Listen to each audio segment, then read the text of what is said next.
We are looking at Psalm 51, which begins, "Have mercy on me, O God, according to your unfailing love, according to your great compassion, blot out my transgressions, wash away all my iniquity, cleanse me from my sin."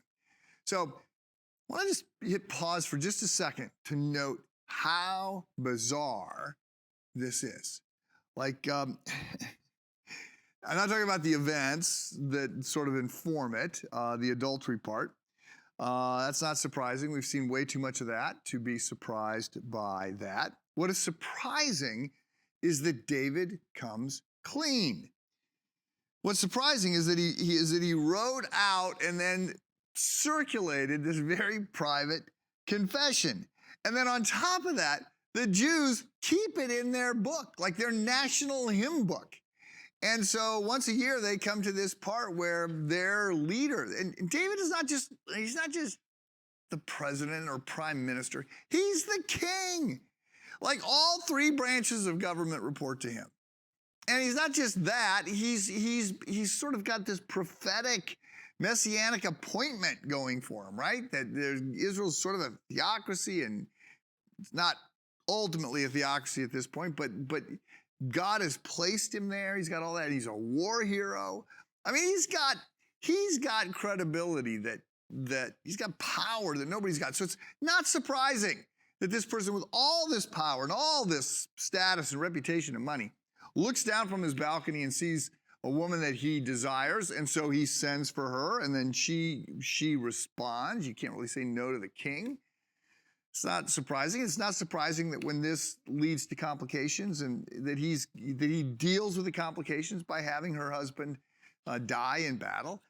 I'm not saying it's good. I'm just saying it's not surprising. That's not surprising. That's very, in one sense, almost predictable.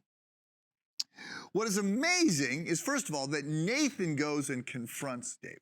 That Nathan the prophet, who has no power, has no status, who has no army, who has no office, he could be crushed by David, right? David's done what he's wanted. He could easily have Nathan killed.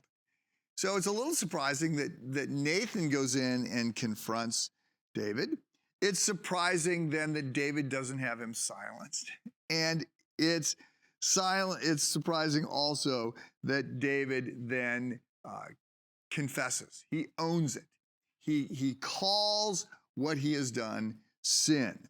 The beginning verse in Psalm 51 includes this line, "Blot out my transgressions, wash away my iniquity, cleanse me from my sin."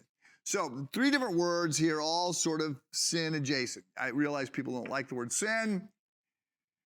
It's all so politically incorrect and so not 21st century. But I just want to say, part of the problem we have is we're not really spending a lot of time anchored to truth and reality. And so we want to casually dismiss it. Just note, David doesn't hide behind euphemisms. He doesn't say what happened between he and Bathsheba was between 2 consenting adults. We don't know that she was consenting, but between 2 consenting adults, and there's no reason for anyone to pay attention. He doesn't call it a momentary lapse in judgment. He doesn't call it the prerogative of a king. He calls it sin. He uses 3 different words, and they're all nuanced slightly differently. Transgression, iniquity, sin. The point is, he is calling it as this. He has offended God. He has done wrong. And he doesn't hide behind it. And so what he does is he appeals to God's mercy, which is greater than our sin. Got to hear that. God's mercy is bigger than, stronger than our sin. It's not that we're good. We're not. It's not that we're lovable. We're not. Right? It's not that we are hiding behind some merit or what we've done is not significant. It is. Our sin is significant. It's an affront to God. But the work of God, the mercy of God, the grace of God, the work of Jesus is much bigger than our sin. And so David models for us something that we can do, which is to come before God and call our sin sin and to ask for his forgiveness. Have a good day.